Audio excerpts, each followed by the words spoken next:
Beleza. Pessoal, vamos lá então? Artigo 522, alguém lê para mim? Vamos fazer mais dinâmico, alguém lê 522, vamos lá. Das decisões contraditórias, haverá agravo no prazo de 10 dias, na forma medida, salvo quando se tratar de decisão suscetível de causar a parte de lesão grave de separação, bem como nos casos de inadmissão de apelação em relação ao defeito e de apelação recebida, quando será admitida sua imposição por instrumento. Pessoal, então a gente vai utilizar a primeira parte, certo?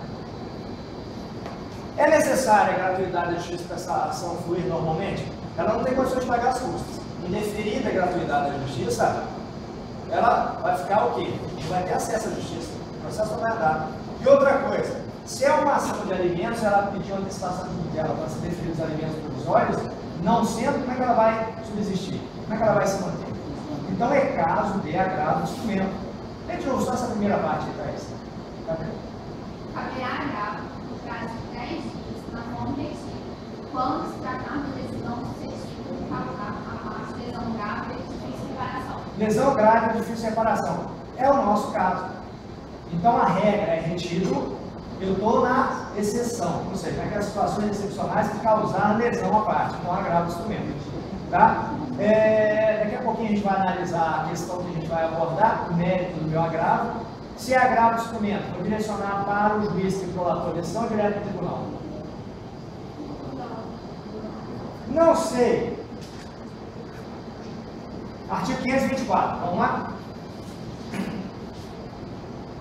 O agravo do instrumento será dirigido diretamente ao tribunal competente através de petição com os seguintes requisitos. Então, beleza, olha só, pessoal. Então, eu já sei que o meu agravo do instrumento eu vou direcionar para o tribunal, evidentemente, na pessoa do esmagador presidente.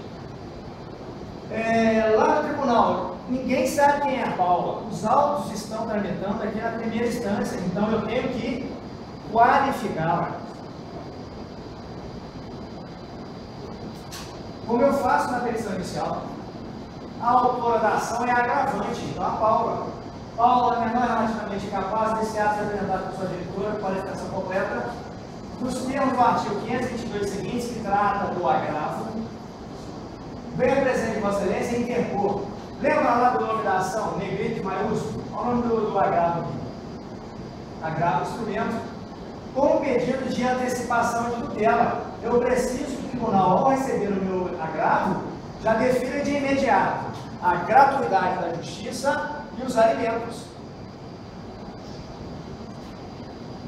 E o artigo 527, inciso 3º, me permite isso. Vamos lá, 527, já lê direto o inciso 3º para mim. O relator pode.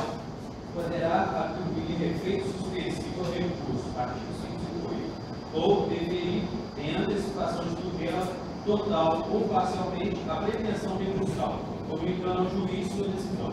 Olha só, você vai ter que demonstrar que os requisitos para a gratuidade da justiça e para os alimentos estão presentes lá no processo, lá na ação, e mostrar que o juiz errou.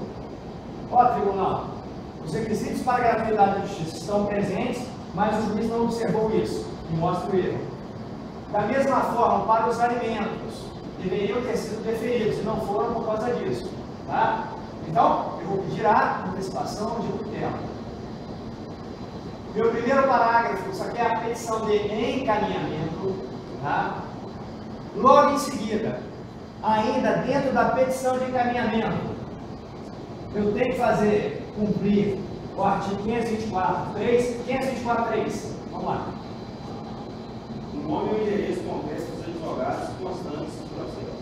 Pessoal, isso aqui é uma coisinha boa, simples, tá? Mas é uma exigência. Artigo 524, inciso 3º. Nome do advogado, bota a OAB também, no endereço profissional, tá? Porque a parte contrária será intimada pelo seu advogado para contrarrazar, tá? Então, isso aqui tem que estar presente. Se você esquecer, é uma irregularidade, já foi desafiado pelos tribunais, foi o seguinte, olha, se o agravante usou a procuração do agravante do agravado, o nome e endereço está lá. Então, isso foi uma irregularidade. Então, não vamos chegar a esse ponto, não. Já vamos informar. Mas saibam, se você esquecer e o relator lá, no um acesso de extrema formalidade, não conhecer o seu agravo, você tem essa saída aqui. Mas não vamos chegar a esse ponto, não. Evita. É um desgaste desnecessário. Uma coisinha simples. Advogado do agravante, do agravado, nome completo, endereço, mas bota o OAB aí também. Tá. Isso tudo na petição de encaminhamento.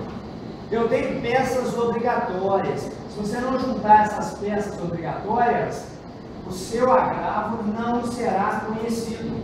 Ou seja, o relator examina, ó, faltou decisão agravada, não conheço, acaba o teu agravo. Então, uma coisa óbvia, se os autos estão aqui na primeira instância, a decisão agravada foi proferida aqui na primeira instância.